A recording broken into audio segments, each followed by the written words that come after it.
जय माता की। आप सभी का हमारे YouTube चैनल जय माता की एक प्रार्थना में हार्दिक अभिनंदन है।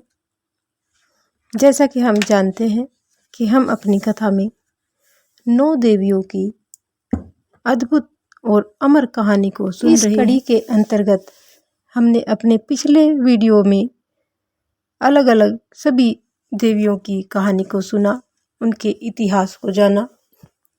आज हम माता मनसा देवी मंदिर के बारे में जानेंगे, उनके इतिहास के बारे में जानेंगे और उनकी कथा को सुनेंगे। मनसा देवी मंदिर ये जो हरिद्वार में स्थित है, आज हम उसकी कथा को सुनेंगे। उससे पहले यदि आप हमारे चैनल पर अभी नए आए हैं तो कृपा करके चैनल को सब्सक्राइब कर लीजिए और घंटी जैसे दिखने वाले बटन को भी दबा लीजिए ताकि आने वाली नई वीडियो की नोटिफिकेशन आपको सबसे पहले और आसानी से मिल सके। तो शुरू करते हैं आज की कथा। माता मनसा देवी के नाम से ही एक मंदिर हरिद्वार में शिवालिक पर्वत की चोटी पर भी है। जैसा कि हमने अपने पिछले वीडियो में जाना कि मनसा देवी मंदिर चंडीगढ़ में पंचकुला के पास मणिमाजरा में स्थित है, वैसे ही एक मंदिर हरिद्वार में भी शिवालिक की पर्वत की चोटियों पर मां मनसा देवी का स्थित है। इसकी गणना शक्ति पीठों में तो नहीं होती, लेकिन वर्तमान में इसकी मान्यता भी बहुत अधिक बढ़ रही है। हरिद्वार जाने वाले यात्री अवश्य ही इसका दर्शन करते हैं और अपनी मनोकामना की सिद्धि के लिए पास ही के एक वृक्ष पर मोली बांधते हैं। लगभग 9 किलोमीटर की चढ़ाई पर यह मंदिर बना हुआ है। मंदिर एक ट्रॉली में बैठकर भी जा सकते हैं। पहाड़ी एरिया होने की वजह से, चढ़ाई कठिन होने की वजह से आजकल वहां पर ट्रॉली की सुविधा कर दी गई है। मंदिर में माता मनसा देवी की प्रतिमा 5 व 3 भुजाओं वाली है। वाम भाग में हवन कुंड तथा माता शीतला का मंदिर है। दक्षिण भाग में मां चामुंडा देवी और लक्ष्मी नारायण जी का मंदिर है और इनके सम्मुख भगवान शंकर जी का भी मंदिर है। पश्चिम की ओर भगवान शिव का प्राचीन तथा प्रधान मंदिर है। मंदिर की परिक्रमा में भी विभिन्न देवी देवताओं की सुंदर सुंदर मूर्तियां दीवारों पर बनाई गई हैं। तो ये तो था माता मनसा देवी मंदिर की एक छोटी सी जानकारी। अब हम माता मनसा देवी की कथा को सुनेंगे, जो इस प्रकार है। जिस समय जनमेजय का सर्प यज्ञ हो रहा था, तब ब्रह्मा जी ने देवताओं से कहा, इस समय जगत में सर्प बहुत अधिक बढ़ गए हैं, अतः अब जरत्कारु नाम के एक ऋषि होंगे, उनके पुत्र का नाम होगा आस्तिक। वहीं जनमेजय का सर्प यज्ञ बंद करा सकेंगे।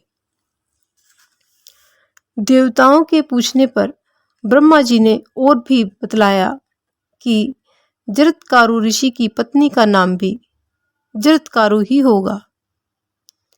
वह सर्पराज वासुकी की बहन होगी। उसके गर्भ से आस्तिक नाम के एक पुत्र का जन्म होगा और वही सर्पों को मुक्त करेगा।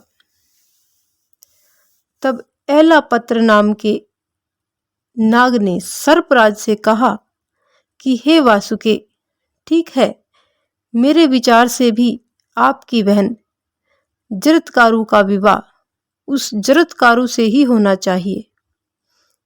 वे जिस समय भिक्षा के समान पत्नी की याचना करे, उसी समय आप उन्हें अपनी बहन दे देना।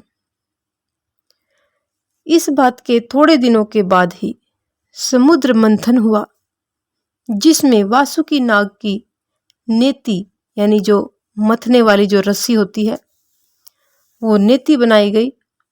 इसलिए देवताओं ने वासुकी नाग को ब्रह्मा जी के पास ले जाकर फिर से वही बात कहलवा दी जो एलापत्र नाग ने कही थी। वासुकी ने सर्पों को जरत्कारु ऋषि की खोज में नियुक्त कर दिया और उन्हें कह दिया कि जिस समय जरत्कारु ऋषि विवाह करना चाहे उसी समय शीघ्र आकर मुझे सूचित करना। इस कथा का क्रम तो और भी आगे चलेगा, लेकिन हम आपको पहले ही बता दें कि जरत्कारु ऋषि की पत्नी जरत्कारु ही बाद में मां मनसा देवी के नाम से विख्यात हुई। कथा के इतिहास के अनुसार ऋषि जरत्कारु ने यह प्रण किया था कि मुझे मेरे ही नाम वाली कन्या मिल जाएगी, और वो भी भिक्षा की तरह, जिसके भरण पोषण का भार मेरे ऊपर न रहे, तो मैं उसे पत्नी के रूप में स्वीकार कर लूंगा। ऐसा होने पर मैं विवाह करूंगा, अन्यथा मैं विवाह नहीं करूंगा। तब पितरों की अभिलाषा यानी मनसा को पूरी करने के लिए, जिसके बारे में आप आगे जानेंगे, देवताओं की इच्छा यानी मनसा पूरी करने और स्वयं ऋषि की प्रतिज्ञा को पूरा करने के लिए वासुकी नाग की बहन जरत्कारु का नाम सबकी मनसा पूरी करने के कारण मनसा देवी ही अधिक विख्यात हुआ। जरत्कारु ऋषि की कथा इस प्रकार है कि हे सूत नंदन, आपको जिन जरत्कारु ऋषि के बारे में कहा है उनका जरत्कारु ये नाम क्यों पड़ा, उनके नाम का अर्थ क्या है और उनसे आस्तिक का जन्म कैसे हुआ। जरा शब्द का अर्थ है क्षय और कारु शब्द का अर्थ है दारुण, यानी तात्पर्य यह है कि उनका शरीर पहले बड़ा दारुण अर्थात हट्टा कट्टा ताकतवर था। पीछे उन्होंने तपस्या करके उसे क्षीण बना लिया, इसी से उनका नाम जरत्कारु पड़ा। वासुकी नाग की बहन भी पहले वैसी ही थी, उसने भी अपने शरीर को तपस्या के द्वारा क्षीण कर लिया यानी कमजोर कर लिया, इसलिए वह भी जरत्कारु ही कहलाई। राजा परीक्षित का राज्यकाल था, तब जरत्कारु ऋषि बहुत दिनों तक ब्रह्मचार्य धारण करके तपस्या में संलग्न रहे। वे जप तप और स्वाध्याय में लगे रहते तथा निर्भय होकर स्वच्छंद रूप से पृथ्वी पर घूमते थे। मुनिवर का नियम था कि जहां संध्या हो जाती वहीं ठहर जाते थे। वे पवित्र तीर्थों में जाकर स्नान करते और कठोर नियमों का पालन करते, जिनकी पालना सामान्य व्यक्ति के लिए असंभव थी। वे केवल वायु पीकर निराहार रहते। इस प्रकार उनका शरीर तृणवत सूख गया, यानी वो बिल्कुल दुबले पतले हो गए। एक दिन यात्रा करते समय उन्होंने देखा कि कुछ पितर नीचे की ओर मुख किए एक गड्ढे में लटक रहे हैं। वे एक एक खस का तिनका पकड़े हुए थे और वही केवल बच भी रहा था। उस तिनके की जड़ को धीरे धीरे एक चूहा कुतर रहा था। पितृगण निराहार थे, दुबले और दुखी थे। जरत्कारु ने उनके पास जाकर पूछा कि आप लोग जिस खस के तिनके का सहारा लेकर लटक रहे हैं, उसे एक चूहा कुतरता जा रहा है। आप लोग नीचे की ओर मुंह किए गड्ढे में गिर जाएंगे। आप लोगों को इस अवस्था में देखकर मुझे बड़ा ही दुख हो रहा है। मैं आपकी क्या सेवा करूं? आप लोग मेरी तपस्या के चौथे, तीसरे अथवा आधे भाग से इस विपत्ति से बचाए जा सके तो मुझे बतलाइए, और तो क्या, मैं अपनी सारी तपस्या का फल देकर भी आप लोगों को बचाना चाहता हूं। आप मुझे आज्ञा कीजिए।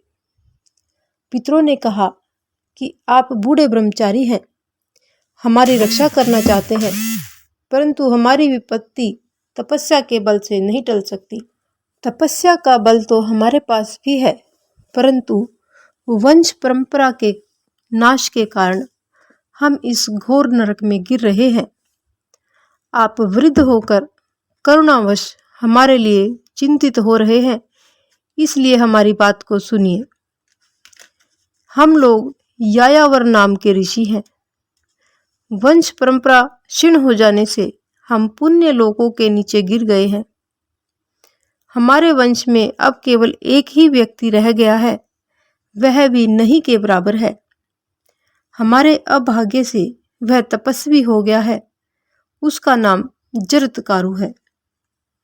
वह वेद वेदांग का विद्वान तो है ही, संयमी, उदार और व्रतशील भी है। उसने तपस्या के लोभ से हमें संकट में डाल दिया है। उसके कोई भाई बंधु अथवा पुत्री, पत्नी, पुत्र कुछ भी नहीं है। इसी से हम लोग बेहोश होकर अनाथ की तरह से गड्ढे में लटक रहे हैं। यदि वह आपको कहीं मिल जाए तो उससे इस प्रकार कहना कि हे जरत्कारु, तुम्हारे पितृ नीचे मुंह करके गड्ढे में लटक रहे हैं। तुम विवाह करके संतान उत्पन्न करो। अब हमारे वंश के तुम ही एक आश्रय हो, ब्रह्मचारी हो। यह जो आप खस की जड़ को देख रहे हैं, यही हमारे वंश का सहारा है। हमारी वंश परंपरा के जो लोग नष्ट हो चुके हैं, वही इसकी कटी हुई जड़ें हैं। यह अधकटी जड़ ही जगतकारु है, यानी जरत्कारु है। जड़ कुतरने वाला चूहा महाबली काल है। यह एक दिन जरत्कारु को भी नष्ट कर देगा। तब हम लोग और भी अधिक विपत्ति में पड़ जाएंगे। आप जो कुछ देख रहे हैं, वह सब जरत्कारु से कहिएगा। कृपा करके यह भी बतलाइए कि आप कौन हैं और हमारे बंधु की तरह हमारे लिए क्यों शोक कर रहे हैं। पितरों की सारी बातें सुनकर जरत्कारु को बड़ा ही शोक और दुख हुआ। उनका गला रुंध गया। उन्होंने गदगद वाणी से अपने पितरों से कहा कि आप लोग मेरे ही पिता और पितामह हैं। मैं आप लोगों का अपराधी पुत्र जरत्कारु हूँ। आप मुझ अपराधी को दंड दीजिए और मेरे करने योग्य काम को बतलाइए। पितरों ने कहा कि बेटा, बड़े सौभाग्य की बात है कि तुम संयोगवश यहाँ आ गए। भला बताओ तो तुमने अब तक विवाह क्यों नहीं किया? जरत्कारु ने कहा कि हे पितृगण, मेरे हृदय में एक बात घूमती रहती थी कि मैं अखंड ब्रह्मचर्य का पालन करके स्वर्ग को प्राप्त करूं। मैंने अपने मन में यह दृढ़ संकल्प कर लिया था कि मैं कभी भी विवाह नहीं करूंगा, परंतु आप लोगों को उल्टे लटकते हुए देखकर मैंने अपना ब्रह्मचर्य का निश्चय पलट दिया है। अब मैं आप लोगों के लिए निसंदेह विवाह करूंगा। यदि आप मुझे मेरे नाम की कन्या मिल जाएगी और वह भी भिक्षा की तरह, तो मैं उसे पत्नी के रूप में स्वीकार कर लूंगा, परंतु उसके भरण पोषण का भार मैं नहीं उठाऊंगा। ऐसी सुविधा मिलने पर ही मैं विवाह करूंगा, अन्यथा नहीं। आप लोग चिंता मत कीजिए। आपके कल्याण के लिए मुझसे पुत्र होगा और आप परलोक में सुख से रहेंगे। जरत्कारु अपने पितरों से इस प्रकार कहकर पृथ्वी पर विचरण करने लगे, परंतु एक तो उन्हें बूढ़ा समझकर कोई उनसे अपनी कन्या ब्याहना नहीं चाहता था, और दूसरे उनके अनुरूप कन्या मिलती भी नहीं थी। वे निराश होकर वन में गए और पितरों के हित के लिए 3 बार धीरे धीरे से बोले, मैं कन्या की याचना करता हूँ। यहाँ जो भी चर, अचर अथवा गुप्त या प्रकट प्राणी है, वे सब मेरी बात को सुने। मैं पितरों का दुख मिटाने के लिए उनकी प्रेरणा से कन्या की भीख मांग रहा हूँ। जिस कन्या का नाम मेरा ही हो और जो भिक्षा की तरह मुझे दी जाए, और जिसके भरण पोषण का भार मुझ पर न रहे, ऐसी कन्या मुझे प्रदान कीजिए। वासुकी नाग के द्वारा नियुक्त सर्प जरत्कारु की बात सुनकर नागराज के पास गए और उन्होंने झटपट अपनी बहन लाकर भिक्षा के रूप में जरत्कारु को समर्पित कर दी। जरत्कारु ऋषि ने उनके नाम और उनके भरण पोषण की बात जाने बिना अपनी प्रतिज्ञा के विपरीत उसे स्वीकार नहीं किया और वासुकी से पूछा कि इसका क्या नाम है, और साथ ही यह भी कहा कि मैं इसका भरण पोषण नहीं करूंगा। वासुकी नाग ने कहा कि इस तपस्विनी कन्या का नाम भी जरत्कारु है और यह मेरी बहन है। मैं इसका भरण पोषण और रक्षण दोनों ही करूंगा। आपके लिए ही मैंने इसे अब तक रख छोड़ा है। जरत्कारु ऋषि ने कहा कि मैं इसका भरण पोषण नहीं करूंगा। यह शर्त तो हो ही चुकी है। इसके अतिरिक्त एक शर्त यह भी है, यह मेरा कभी अप्रिय कार्य न करे। करेगी तो मैं इसे अवश्य छोड़ दूंगा। यानी जो काम मुझे पसंद नहीं वो काम ये नहीं करेगी। जब नागराज वासुकी ने उसकी शर्त को स्वीकार कर लिया तब वे उनके घर पहुंचे। वहां विधि पूर्वक विवाह संस्कार संपन्न हुआ। जरत्कारु ऋषि अपनी पत्नी जरत्कारु के साथ वासुकी नाग के श्रेष्ठ भवन में रहने लगे। उन्होंने अपनी पत्नी को भी शर्त की सूचना दे दी कि मेरी रुचि के विरुद्ध न तो कुछ करना और न ही कुछ कहना।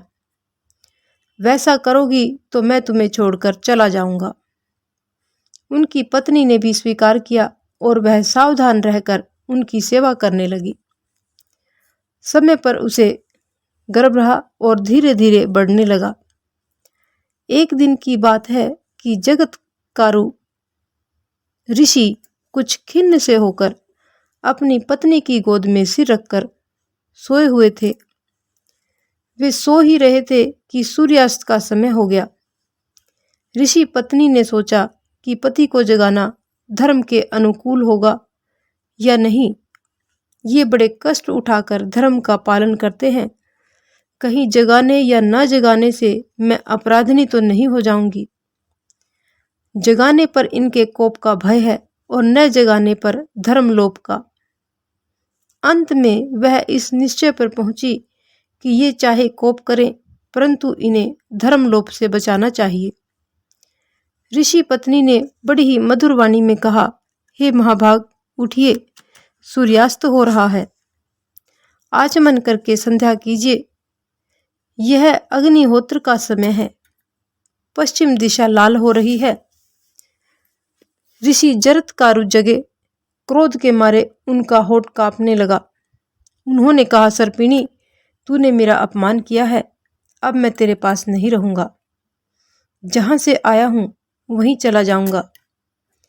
मेरे हृदय में यह दृढ़ निश्चय है कि मेरे सोते रहने पर सूर्य अस्त नहीं हो सकते थे। अपमान के स्थान पर रहना अच्छा नहीं लगता। अब मैं जाऊंगा। अपने पति की हृदय में कंपकपी पैदा करने वाली बात को सुनकर ऋषि पत्नी ने कहा कि भगवान, मैंने अपमान करने के लिए आपको नहीं जगाया है। आपके धर्म का लोप न हो, मेरी यही दृष्टि थी। जरत्कारु ऋषि ने कहा कि एक बार जो मुंह से निकल गया वह झूठा नहीं हो सकता। मेरे तुम्हारे ही बीच इस प्रकार की शर्त तो पहले ही हो चुकी है। तुम मेरे जाने के बाद अपने भाई से कहना कि वे चले गए। यह भी कहना कि मैं यहाँ बड़े ही सुख से रहा। मेरे जाने के बाद तुम किसी प्रकार की चिंता मत करना। ऋषि पत्नी शोकग्रस्त हो गई। उसका मुंह सूख गया, वाणी अवरुद्ध हो गई, आंखों में आंसू भर आए। उसने कांपते हुए हृदय से धीरज धरकर हाथ जोड़कर कहा कि हे धर्मज्ञ, मुझ निरपराध को मत छोड़िए। मैं धर्म पर अटल रहकर आपके प्रिय और हित में संलग्न रहती हूँ। मेरे भाई ने एक प्रयोजन लेकर आपके साथ मेरा विवाह किया था। अभी वह पूरा नहीं हुआ है। हमारे जाति भाई कद्रू माता के शाप से ग्रस्त हैं। आपसे एक संतान होने की आवश्यकता है, उसी से हमारी जाति का कल्याण होगा। आपका और मेरा संयोग निष्फल नहीं होना चाहिए। अभी गर्भ से संतान भी तो नहीं हुई, फिर आप मुझ निरपराध अबला को छोड़कर क्यों जाना चाहते हैं? पत्नी की बात को सुनकर ऋषि ने कहा कि तुम्हारे पेट में अग्नि के समान तेजस्वी गर्भ है। वह बहुत बड़ा विद्वान और तेजस्वी ऋषि होगा। यह कहकर जरत्कारु ऋषि वहां से चले गए। पति के जाते ही ऋषि पत्नी भाई वासुकी के पास गई और उनके जाने का समाचार सुनाया। यह अप्रिय घटना सुनकर वासुकी को बड़ा ही कष्ट हुआ। उन्होंने कहा कि बहन, हमने जिस उद्देश्य से उनके साथ तुम्हारा विवाह किया था वह तो तुम्हें मालूम ही है। यदि उनके द्वारा तुम्हारे गर्भ से पुत्र हो जाता तो नागों का भला होता। वह पुत्र ब्रह्मा जी के कथनानुसार अवश्य ही जन्मेजय के यज्ञ से हम लोगों की रक्षा करता। बहन, तुम उनके द्वारा गर्भवती हुई हो। हम चाहते हैं कि तुम्हारा विवाह निष्फल न हो। अपनी बहन से भाई का यह पूछना उचित नहीं है, फिर भी प्रयोजन के गौरव को देखते हुए मैंने यह प्रश्न किया है। मैं जानता हूं कि जब उन्होंने एक बार जाने की बात कह दी तो उन्हें लौटाना संभव नहीं है। मैं उनसे इसके लिए कहूंगा भी नहीं, कहीं वे मुझे शाप न दे दे। तुम सब बात मुझसे कहो और मेरे हृदय से यह संकट का कांटा निकाल दो, ऐसा वासुकी ने अपनी बहन से कहा। ऋषि पत्नी ने अपने भाई वासुकी नाग को ढांढस बंधाते हुए कहा कि भाई, मैंने भी उनसे बात कही थी। उन्होंने कहा कि गर्भ है। उन्होंने कभी विनोद में भी कोई झूठी बात नहीं की है। फिर इस संकट के अवसर पर तो उनका कहना झूठ हो ही नहीं सकता। उन्होंने जाते समय मुझसे कहा कि हे नागकन्या, अपनी प्रयोजन सिद्धि के संबंध में कोई चिंता नहीं करना। तुम्हारे गर्भ में अग्नि और सूर्य के समान तेजस्वी पुत्र होगा। इसलिए तुम्हारा भाई, तुम अपने मन में किसी प्रकार का दुख न करो। यह सुनकर वासुकी बड़े प्रेम और प्रसन्नता से अपनी बहन का स्वागत सत्कार करने लगा और उसके पेट में शुक्ल पक्ष के समान गर्भ भी बढ़ने लगा। समय आने पर वासुकी की बहन जरत्कारु के गर्भ से एक दिव्य कुमार का जन्म हुआ। उसके जन्म से मातृवंश और पितृवंश दोनों का भय जाता रहा। क्रम से बड़ा होने पर उसने च्यवन मुनि से वेदों का सांगोपांग अध्ययन किया। वह ब्रह्मचारी बालक बचपन में बड़ा ही बुद्धिमान और सात्विक था। जब वह गर्भ में था तभी पिता ने उसके संबंध में अस्ति यानी है पद का उच्चारण किया था, इसलिए उसका नाम आस्तिक हुआ। नागराज वासुकी के घर पर बाल्य अवस्था में बड़ी सावधानी और प्रयत्न से उसकी रक्षा की गई। थोड़े ही दिनों में वह बालक इंद्र के समान बढ़कर नागों को हर्षित करने लगा। इसी बालक अर्थात आस्तिक ने सर्पों को मुक्ति प्रदान की और जरत्कारु ऋषि के पितरों का दुख भी दूर किया। ऋषि पत्नी और नागराज वासुकी की बहन सबकी मनसा को पूर्ण करने के कारण माता मनसा देवी के नाम से विख्यात हुई। तो ये थी माता मनसा देवी और जरत्कारु की कथा। आज की हमारी ये कथा यहीं पर संपन्न होती है। यदि आपको हमारी ये कथा पसंद आए तो एक लाइक का बटन अवश्य दबाएं। इस प्रकार की और भी अन्य धार्मिक रोचक कथा कहानियों को जानने सुनने के लिए हमारे चैनल को लाइक करें, सब्सक्राइब करें और अपने मित्रों और प्रियजनों में आगे भी शेयर करते रहें। जय माता दी।